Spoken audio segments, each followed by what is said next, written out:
For those who don't know us, we are here at the Human Media Interaction Department, but actually we are at the Design Lab, which is a cross-faculty organization. So both the designers and the computer scientists and the creators are all mixed in this space and working on real use cases. That's also why we're here today, or at least the plan was a bit more mixed, also to really have an impact on, together with the Special Olympics. So to look at the inclusion of the devices that are from this region, including 3 cases, and how we can improve on these devices based on our project, which is MeCaMInD. And MeCaMInD is all about movement-based design and methods to do so. So I'm Robby van Delden. My colleague Dennis Rijsma is over at south of Enschede, presenting sharing our screen from here to work on another use case with people, especially from Eindhoven. Thanks for joining. And Dave Posma is our sports scientist in our interaction lab, also working with us on this project. Why is movement-based design so important? Well, we used to have, of course, computers, right? Traditional keyboards and laptops, but more and more our installations become pervasive, so throughout the entire day and all around us. And the last 10 years, I've been working on various embodied projects. So really projects where we make use of our body and our feelings, and also design for, with, and off movement. So you see the playground that's here in the design lab, an interactive LED floor that's also over there, interactive bars if you would like to do that. Also things to really connect people, maybe virtually, maybe physically, or to train people for a rehabilitation setting, or to get that feeling of almost falling down and using that as a starting point for a new type of interaction. All these projects, and there are more like this, are more and more using new forms of technology, such as mixed reality, interactive visualizations, using technologies such as accelerometers to measure how people are oriented, what kind of actions they are doing, to provide feedback, to provide a nicer experience. And there's a growing body of work also in the sports domain regarding this. Our students also make really nice concepts about how we can integrate these new interactive technologies and measurements inside the space as a way to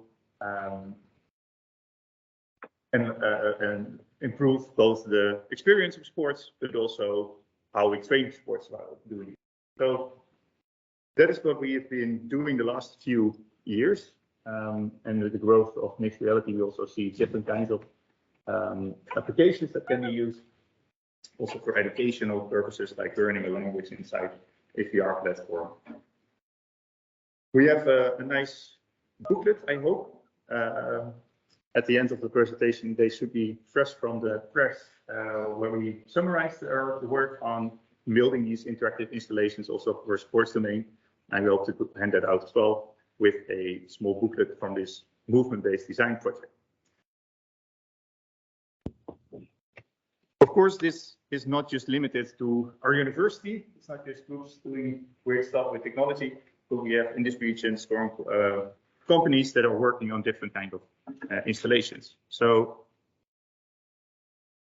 to our recent collaborations, we came across with Stefan Volkers from Zenit, who made an interactive wall where we can throw balls against the wall as a form of helping, especially in rehabilitation, but also as an entertainment platform.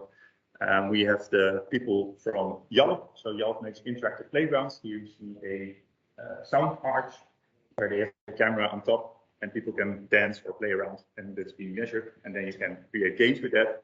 And they have different kinds of these kinds of platforms where really a system is put onto the playground, which changes the playground. And welcome Jan Lammers from RP3, the ergometer rowing. We've been working together, especially on virtual reality rowing, but also looking at the kinds of feedbacks that we can provide, the kinds of information we can get from rowing. And that's our third partner from today. And the idea is to really not just talk about movement-based design, but also do it, because that's the premises of the entire thing. So after this presentation, we also really want to use these applications to see, okay, how can we design for movement, with movement, and apply a few of our ideas. So that's the plan. First, I talked a bit about this is who we are as part of the group. Then there's a bit of background and update building on the theories that we've been looking at as a consortium as a whole. How do we use that? Then I boiled them down and adopted and misinterpret them a bit, and then really try to apply these in the methods that we try to use on these use cases. So the movement-based design methods, we're going to really use a hands-on approach. But first, of course, we are working in this MeCaMInD project as a consortium under the lead of our esteemed colleague Lars Elbeck from the Southern Denmark University, and welcome all the guests also from the CEO. Our partners of U3CM from Madrid are also here joining, and Laia, who's in between the U3CM and you, didn't know how to do that, as well as partners from Aalto and our own research group. So, as I was saying, Lars and Laia and Annika, our partners, especially from Denmark, have been working very, very hard on putting all together all our ideas about where we are actually building all these movement-based designs on and how we do this, which brought us to this nice video booklet, which you have for all of you to explain a bit of these theories, but also do that in a practical manner. So not pages and pages of text, just one page with a pretty detailed theory, which really summarizes to the application areas that we like to work on. So I'm really proud and happy to be being part of this and to be able to share something physical, right? That's what it's all about. So what I like to do is to just cherry pick a few of those theories or combined theories and how they can inform our design processes. So don't look too much at the maybe complicated words if it's new to you. But if you look at theories like post-phenomenology, existential theories, aesthetics and ethics, and LARP, we can even go a little bit less than a few pages.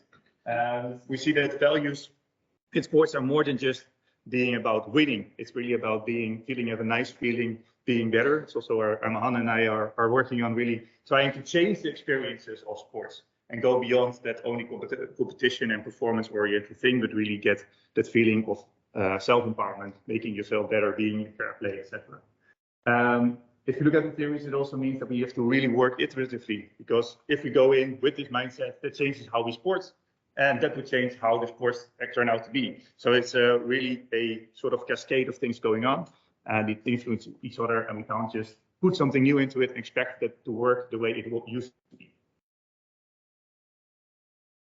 If you look at the theories of embodied situated cognition, constraint-led approach and learning, then we can see this same idea of a dynamic system of things going on. It also means that if we change the agent, the person in the system, and we restrain them for certain movements, or we change them, we put a bag of 20 kilos on your back, then you would walk definitely very differently than you would do normally. And if you walk through the woods, you will probably walk differently than you would walk on concrete. So the agent, the environment, and the movement changes based on each other and influence each other. So the context matters and forms each other. That's also why we decided to have, I think, 9 of our participants over there. Hello, Eindhoven, and hello, Aflijn and Saxion. Participants, so they will be working on the playground because that's the context that we're designing for, and that influences also the decisions that you're making. So this is the playground they are at. If they look outside the window, so there's an interactive super ball where you can kick a ball against and play games with that. There's an interactive LED balls which you can touch and walk around. And today we will try to also see for them what you can then use this constraint-led approach for constraints. Like for instance, putting someone in a wheelchair, that will definitely change how you play these games, or if it changes what you can actually hear by putting someone on with the headphones, that would definitely change the kind of environment and things that you would do, and see how that then influences the kind of games we can come up with, or that maybe changes the games that we have there by adding additional rules or elements inside the environment. If you look at the theories from the ideas or actually from social play, play moods, and live action role play, we see that it's very important to have this playful mood set, right? To be able to improvise, to be able to feel nicely together. Then it's nice if you can jump in and out of a persona. So this is very well known for someone who's live action role playing or who's in virtual reality a lot of the time, that you can feel like someone else. And that you can take their perspective and think from their view. because not everyone is a sports scientist or a designer by heart. And that would change how you look at these things as well. We also realized that it really requires a warm-up. So one of our partners also really focused on that. So if you want to design for a playful mood, maybe we should do something to get you a bit inside this playful mood. Right? So you're now sitting all down in chairs in a new environment maybe, and that will not have this mindset that we are looking for most of the things that we're doing. So we have this idea of these movement-based design methods. To summarize them, rather than provide papers to students or to teachers who are new to them, or actually maybe also companies who want to apply these methods, to just hand out a hand-sized card to help them apply these things. If you look at the warm-up exercises, so this is a set of first 4 things they provided, where you could use existing playing games as a way. No, so it's not 4. It's 1, 2, 3, 6. Yeah, 6. First 6, so you can use existing playing games as a way to break the ice. I mean, we all have been playing board games or computer games as a nice way to get people in a new kind of thing, and it also helps the relation between each other. We can do a parlor kind of game. So charades is one of those old things. Before we used to have phones and radio and computers, there were actually parlor kind of parts of our houses where we do these charades kinds of games. I have no clue how that would look like in the 1800s, but there are still these remainders of that we can use as a way to be in a playful mood. Of course, pop culture can be inspiration. So if we do the silly walks, no, I'm not going to do it. No. So I can have excuse that my kids. Yes. So or I can have collaboration with other ways, really as a way to liven up our bodies and to get into this mood setting. So that's also what we do during our session. We will do a small movement chain, and that will hopefully bring us a bit more in our active body being. We also realized that we're not just designing for a thing, we're really designing an activity. So that means that we might just add rules about how we should interact with each other rather than imply them or impose them on the system. We can also have objects just added inside the environments that are already out there. We can change who is actively doing what. So consider that also when we are doing these use cases. It doesn't have to be really programmed into the system, especially if we're trying things out. For the Soma design, so that's really the idea of being able to feel what your body is going through and use that also as an inspiration, but also as a way of how the materials and the designs should be, together with phenomenological views of a point of view and tense. We can have a misinterpretation and a slight change in this view, combined with an artistic kind of approach, where we say we have actually 3 kind of perspectives that we can take. One, we go to designing for interaction or designing for movement. So we can take a first-person perspective. So I am on the ergometer, I am rowing it, and I'm really feeling what I should be doing. And I know that my back hurts. If I do the wrong movement, I can really be in touch with that. I can take a second-person perspective, and actually it can mean 2 things. I'm using the misinterpretation here. I am the ergometer. So what feedback can I give? What kind of vibration should I use now? Should I maybe instruct them to go harder, go faster, or actually maybe say then that they should make a different kind of movement? So then you really take the perspective of the operator or the system, either following a script or improvising by seeing what's going on to change that. The actual operator, second-person perspective can also be a social aspect. So me and the other body responding inside an environment. So what does it do to be together? And again, for the ergometer, that's a very nice thing. So if we're rowing in a boat, then we really feel together in the boat, and we feel that we are doing it together. But sometimes we are distributed. So what would that mean if we are not in the same space? How can we still feel that our bodies are connected in some sort of way? How can we mimic or remediate part of that? Then we can take a third-person perspective. Then we take a step back and we just analyze what's really going on. And we can do this actively, and we can move between these things. Because if I take a step backward and I'm analyzing what other people are going through, I see different things that I'm really in touch of the thing, and I'm really looking at what I feel. And it's also very nice if we do this movement-based design methods that we can switch between them. So what I would like to do is also each round at least have an observer there who's really analyzing things and seeing what's going on, and then asking and verifying whether what he's seeing is actually what was going on. If we then map all kinds of movement-based design methods, so thank you Rasmus and Søren for putting together this framework of all the methods that have been mapped there. We see that a lot of these methods are meant for coming up with ideas, right? So a lot of ideas that we can just use if we have something to come up with new ideas. Some of those are really exploring new boundaries, and other ones are really convergent and making the thing that we have better. So they're really more in later stages of the analysis and the verification. If you look at this from a bigger perspective, and also putting that together with the theory, so Annika and Laia have this nice idea of putting it in a very simple model of sensitizing, so having the right words to talk about something and feeling the right things and knowing what it is about. So a bit related to the empathize phase of the design thinking flow, if you're familiar with that model. I think, is that correct, Laia?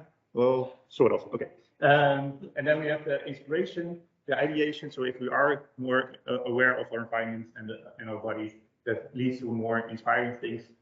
So we generate ideas, and then at the end phase, we can analyze and improve on these things. So today I would like to do 3 different kinds of things. So the first is more about knowing what we can do with the thing. The second would be more about coming up with new ideas and ideations, and then more coming towards a evaluation kind of stance.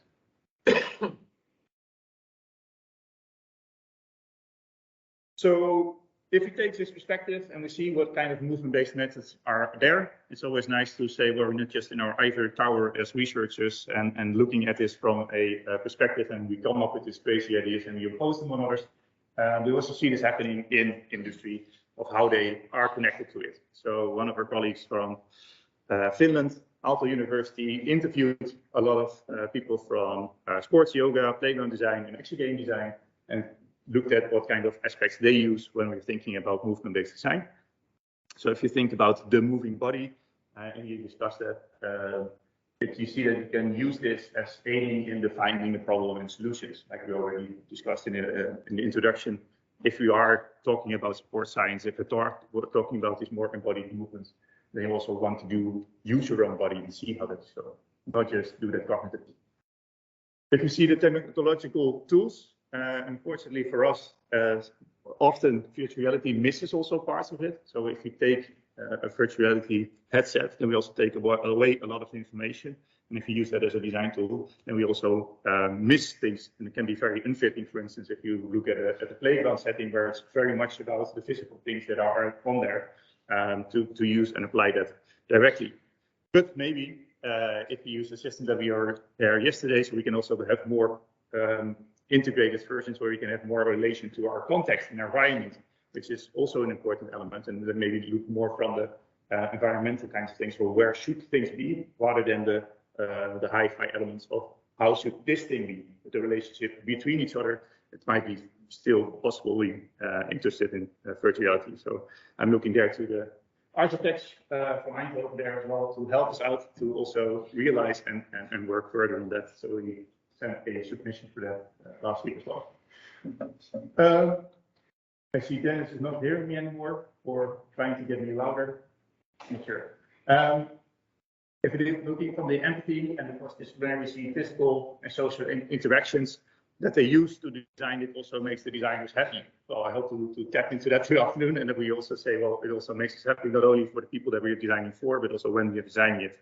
You're engaging more with materials. We can use, if we especially use the target group, so I'm very unfortunate that our target group could not make it today here, and that we have to make a few changes in the way we approach this.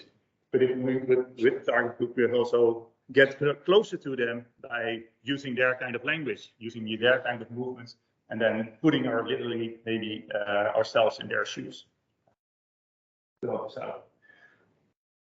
But if you talk about when do we use it, well, we can play with it. The movement-based designs, we can test with it, and we can move around.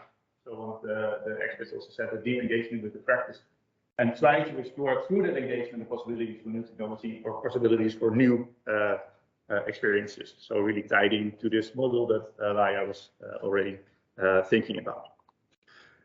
So we can also apply this not only in industry, but we can also apply that, and we do that actively in all of our educations. That's also why we have this idea of cards, so that students might also just, besides the courses that we do, use that later on and switch between these kinds of methods in a way that they can understand it and take it up. So we've been doing that this year on playground design. So we went outside, we really went to a playground and we played with 18 to 25-year-old students, actually 32 this year, so a wide range of ages that you normally don't see the playground. You might feel awkward, you do feel awkward. So not every session that you want to do at the playground. So we switched that also to a theater room where there's an enclosed space and where we mimic, where we take parts of the experiences that we want to design and develop for. So we also will continue our work with RP3 rowing and to also use these methods and see how this works in masterpieces projects, also providing these kind of things. And extend this also to new practices and hopefully another iteration of this playground design. We're looking forward for our project. It's called IOs, a bit weird kind of thing, but intellectual output work packages of things that we will try to provide. So next step will also to be apply this in the health domain. Actually, we can say that ergometer rowing is also a form of fitness. So we're also looking how to approach that by injury prevention. So how can we make better movements? How can we try to engage in that?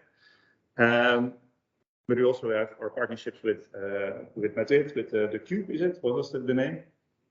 EXCERCISES for rehabilitation settings. So it's the more advanced versions of what Stefan is also doing, of a 3D environment where you have walls all around you where you can interact with. And we're looking forward to also apply these methods in that domain more actively and more prominently.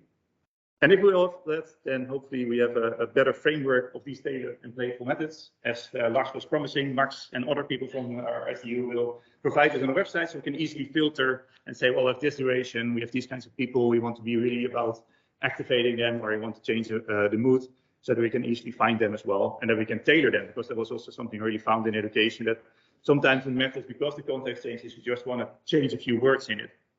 Or if you're working with certain partners, or maybe like today, if we would have worked with people with Down syndrome and they will visit here, then I would give you a different kind of wording than I would do just if it's in English with the more complicated and research-oriented sort of wording.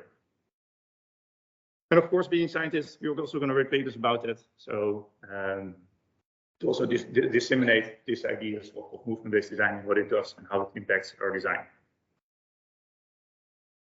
More practically, so we have these cards in a hand format, sort of fitting your phone screen. If you would like to use that, I'm not sure if that's the idea. We want to have this tangible objects from a cardboard, like Lars was saying.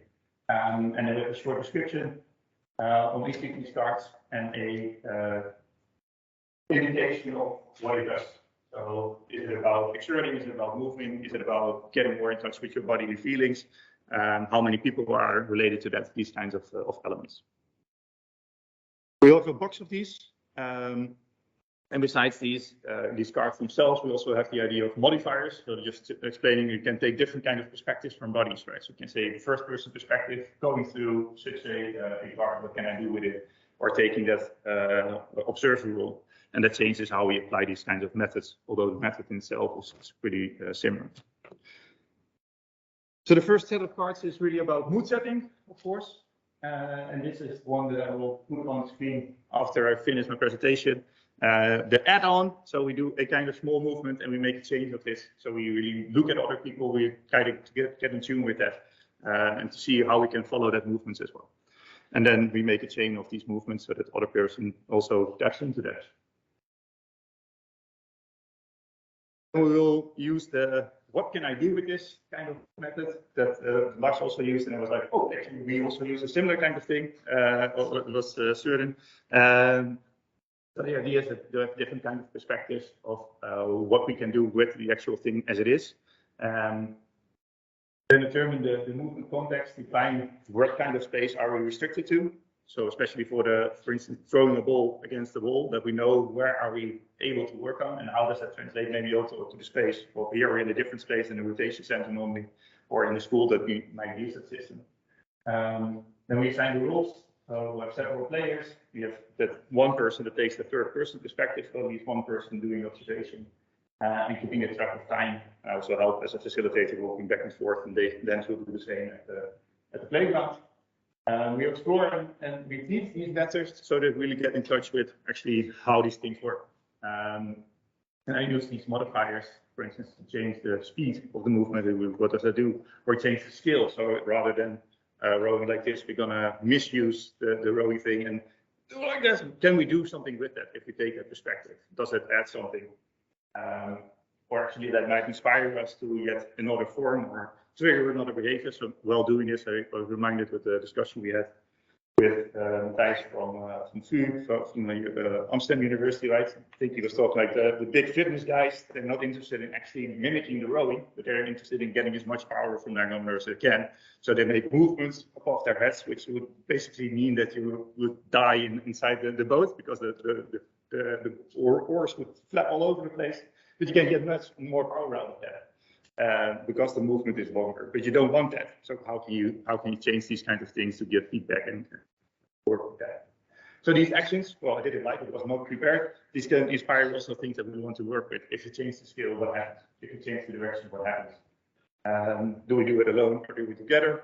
And then we see how they can inspire time and time again. And that changes behavior. That's the why. See that in there. Then we do more of the generative step.